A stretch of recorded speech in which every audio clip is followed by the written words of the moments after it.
안녕하십니까? 하나님과 함께하는 행복한 시간, 오늘도 말씀 함께 묵상하는 시간을 갖도록 하겠습니다. 오늘 우리가 읽을 성경책은요, 마태복음 3장 1절에서 12절 말씀입니다. 마태복음 3장 1절에서 12절 말씀 함께 읽습니다. 그때에 세례 요한이 이르러 유대 광야에서 전파하여 말하되 회개하라, 천국이 가까웠느니라 하였으니 그는 선지자 이사야를 통하여 말씀하신 자라 일렀으되 광야에 외치는 자의 소리가 있으려되 너희는 주의 길을 준비하라, 그가 오실 길을 곧게 하라 하였느니라. 이 요한은 낙타털 옷을 입고 허리에 가죽띠를 띠고 음식은 메뚜기와 석청이었더라. 이때 예루살렘과 온 유대와 요단강 사방에서 다 그에게 나와 자기들의 죄를 자복하고 요단강에서 그에게 세례를 받더니 요한이 많은 바리새인들과 사두개인들이 세례 베푸는 데로 오는 것을 보고 이르되 독사의 자식들아, 누가 너희를 가르쳐 임박한 진노를 피하라 하더냐. 그러므로 회개에 합당한 열매를 맺고 속으로 아브라함이 우리 조상이라고 생각하지 말라. 내가 너희에게 이르노니 하나님이 능히 이 돌들로도 아브라함의 자손이 되게 하시리라. 이미 도끼가 나무 뿌리에 놓였으니 좋은 열매를 맺지 아니하는 나무마다 찍혀서 불에 던져지리라. 나는 너희로 회개하기 위하여 물로 세례를 베풀거니와 내 뒤에 오시는 이는 나보다 능력이 많으시니 나는 그의 신을 들기도 감당하지 못하겠노라. 그는 성령과 물로 너희에게 세례를 베풀 것이요 손에 키를 들고 자기의 타작마당을 정하게 하사 알곡은 모아 곳간에 들이고 죽정이는 꺼지지 않는 불에 태우시리라. 아멘. 예수님의 사역이 시작되기 전에 먼저 세례 요한이 사역이 시작된 것을 우리 모두가 성경을 통해서 알 수가 있습니다. 예수님이 당시 유대인들은 그들이 하나님 앞에 행한 죄악으로 인해서 선지자들을 통해서 더 이상 말씀하지 않으신다고 믿고 있었죠. 그러나 말라기 선지자의 예언을 근거로 마지막 때가 되면 선지자 엘리야가 와서 임박한 주님의 날을 이스라엘에게 준비시킬 것을 기대하고 있습니다. 말라기야 3장 1절에서 또 4장 5절의 말씀을 제가 잠시 읽어드리도록 하겠습니다. 만군의 여호와가 이르노라, 보라 내가 내 사자를 보내리니 그가 내 앞에서 길을 준비할 것이요 또 너희가 구하는 바 주가 갑자기 그의 성전에 임하시리니 곧 너희가 사모하는 바 언약의 사자가 임할 것이라. 보라 여호와의 크고 놀라운 일이 이르기 전에 내가 선지자 엘리야를 너희에게 보내리니 라고 기록된 것을 알 수가 있죠. 죄에 대한 하나님의 심판을 받아 약속의 땅에서 쫓겨나 바벨론의 포로로 사로잡혀갔던 이스라엘은 포로에서 귀환하여 유대 땅으로 돌아왔지만 끊임없이 이방 민족의 지배를 받고 있었으며 하나님이 메시아를 보내셔서 그들을 포로의 상태로부터 완전히 해방시켜 주실 것을 고대하고 있었습니다. 그래서 그들은 주님의 날에 앞서서 나타날 선지자 엘리야의 도리를 간절히 소망했었죠. 이런 배경 속에서 세례 요한은 엘리야 선지자와 같이 낙타털 옷을 입고 허리띠에 가죽띠를 띤 모습으로 유대 광야에서 메뚜기와 석청을 먹으며 사역을 시작한 것이죠. 활동의 장소가 유대 광야였던 것은 이사야 선지자의 예언에 성취인 것입니다. 열왕기하 1장 8절의 말씀을 인용하겠습니다. 그들이 그에게 대답하되 그는 털 입은 사람인데 허리에 가죽띠를 띄었더이다 하니 왕이 이르되 그는 디셉 사람 엘리야로다. 이사야 또 40장 3절의 말씀을 제가 한번 읽어드리도록 하겠습니다. 외치는 자의 소리여 이르되 너희는 광야에서 여호와의 길을 예배하라, 사막에서 우리 하나님의 대로를 평탄케 하라. 아멘. 이사야서 말씀이 기록될 당시의 문맥은 바벨론의 포로로 잡혀갔던 이스라엘이 유대 땅으로 돌아갈 대로를 건축하라는 명령인 것을 알 수가 있습니다. 광야에서 하나님 나라가 임박했음을 외치고 회개를 촉구하며 그리스도의 오실 길을 예비하는 세례 요한의 외침은 여전히 영적으로 포로 상태에 있는 이스라엘이 참된 구원을 얻는 길을 건축하는 것이었죠. 요한은 회개하라, 천국이 가까웠다라고 선포했습니다. 천국은 하나님의 심판과 구원을 통해 하나님의 주장과 통치가 실현된 나라를 말합니다. 하나님이 심판과 구원을 행하실 날이 임박했으므로 죄에서 돌이켜 하나님께로 돌아오기로 선포하며 또 이 땅에 하나님 나라를 가져오실 예수 그리스도의 오심을 예비한 말씀이기도 하죠. 하나님 나라의 도래를 기다리던 예루살렘과 온 유대와 요단강 사방에 있는 사람들은 세례 요한의 선포를 듣고 나와 죄를 자복하고 요단강에서 요한에게 회개와 씻음을 상기하는 세례를 받았죠.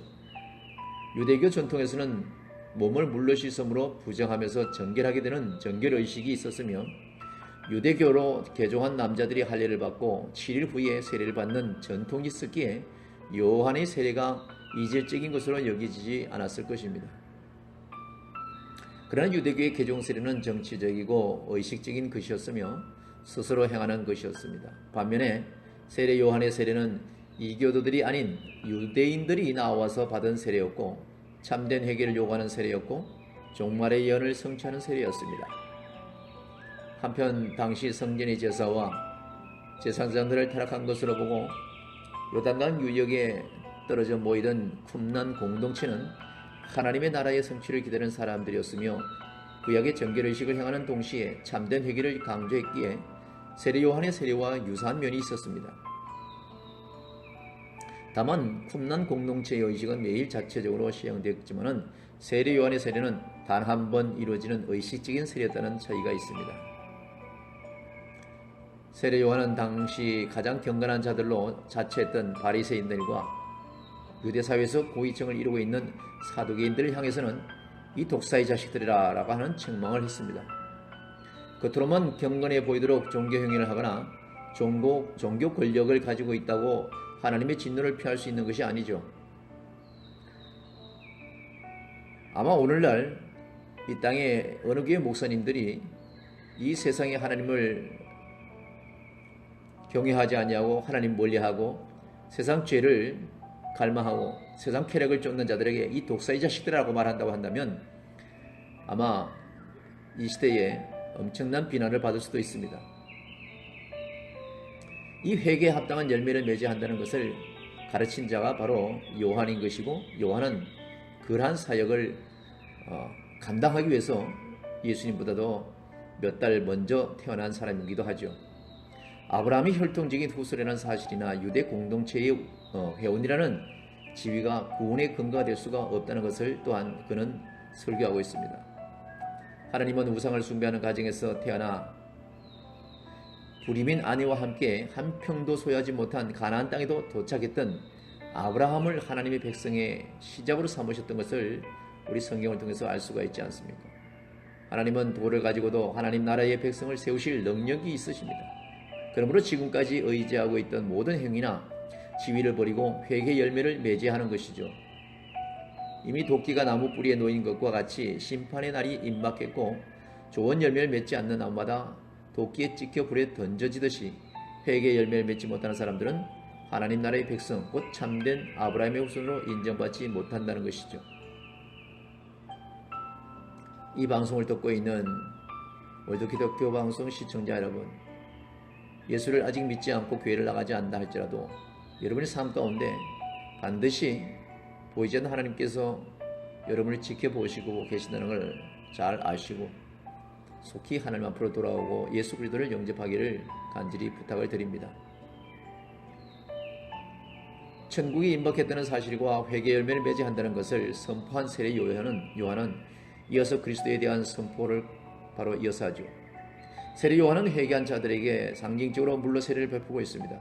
그러나 세례 요한을 뒤따라 나타나실 분은 오히려 세례 요한보다도 더 많은 능력을 가지신 분이라고 세례 요한은 분명히 선포하고 있죠. 당시 노예들이 행하던 신발을 나르는 일조차 감당할 수 없을 만큼 세례 요한보다도 크신 분이라는 것을 그는 비유로 상징해서 얘기하고 있습니다. 그분은 성령과 불로 세례를 베푸실 하나님의 크신 하나님의 독생자의 예수 그리스도인 것이죠.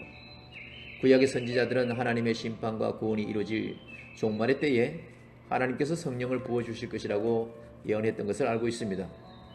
또한 하나님이 거룩한 불로 그의 백성을 깨끗하게 하실 것도 약속한 것을 알 수가 있죠.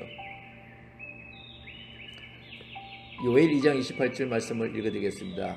그 후에 내가 내 영을 만민에게 부어주리니 너희 자녀들이 장래일을 말할 것이며 너희 늙은이는 꿈을 꾸며 너희 젊은이는 이상을 볼 것이며 라고 기록되어 있습니다. 이미 예수 그리스도께서 오셔서 할 일과 그가 어떤 분이라는 것을 성경은 구약에서부터 이미 많은 선지자를 통해서 꾸준히 얘기하고 있는 것을 알 수가 있습니다.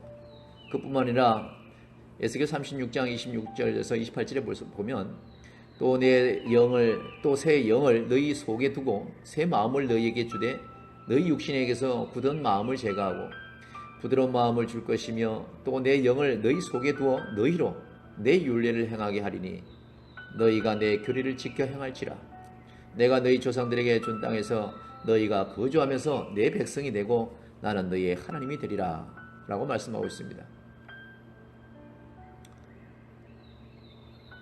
또한 스가랴 13장 9절에 보면 이 말씀이 있습니다. 내가 그 3분의 1을 불 가운데 던져 은같이 연단하며 금같이 시험할 것이라. 그들이 내 이름으로 부르리니 그들이 내 이름을 부르리니 내가 들을 것이며 나는 말하기를 이는 내 백성이라 할 것이고 그들은 말하기를 여호와는 내 하나님이시라 하리라 라고 말씀하고 있습니다. 끝으로 말라기야 3장 2절의 말씀도 그와 같은 말씀이 있죠. 그가 임하시는 날을 누가 능히 당하며 그가 나타나는 때에 누가 능히 서리요. 그는 금을 연단하는 자의 불과 표백하는 자의 잿물과 같을 것이라고 하나님의 그 위엄을 드러내고 있습니다. 한편 정화시키는 불은 아기들을 태우는 심판의 불이기도 하죠. 그리스도의 구원과 심판은 곡식을 터는 타작마당을 깨끗하게 하신 뒤 알곡은 모아서 곡간에 들이고 쭉쭉이는 꺼지지 않는 불에 태우심과 같은 그런 말씀을 늘 비유를 하고 있는 것을 알 수가 있습니다. 오늘날 우리는 이미 예수 그리스도께서 십자가에서 구원 사역을 성취하시고 부활 성찬하시고 성령을 보내셔서 통치하시는 시대를 주님의 교회로서 살아가고 있습니다. 오늘 세례 요한의 세례와 같으심은 아브라함으로부터 주어진 하나님의 언약과 구원 계획이 얼마나 철저하게 성취되고 있는지를 깨닫게 합니다. 구약의 선지자들이 예언했듯이 불과 성령으로 세례를 베풀어 주시고 이 땅에 하나님의 나라를 가져오실 주 예수 그리스도의 영광과 위엄을 생생하게 깨닫게 된다는 것이죠. 지금도 사람들 중에는 하나님이 어디 있어? 예수님이 어디 있어? 천국이 지옥이 어디 있느냐고 반문하는 사람들이 없지 않아 있습니다. 그러나 그들은 분명히 죽은 후에는 알 수가 있을 것입니다. 그러나 죽은 후에는 어느 것도 선택할 여지가 없다는 것 또한 깨달아야 될 것입니다. 천국은요, 우리가 살아있을 때 선택하는 것입니다. 예수님은요, 우리가 살아있을 때 믿어야 될 뿐이에요. 하나님의 말씀은 우리가 살아있을 때 들어야 된다는 것입니다. 그리스도 안에서 불로 씻음을 받고 성령을 받은 새 언약, 백성의 삶을 감수할 수 있기를 바랍니다. 그리고 그 신분에 합당한 모습으로 옛사람으로서 행하던 죄를 철저하게 회개하고 돌이켜서 거룩한 하나님의 나라의 백성으로 살아갈 수 있기를 다짐하는 오늘 저와 여러분의 길을 주님의 이름으로 간절히 축원합니다. 감사합니다.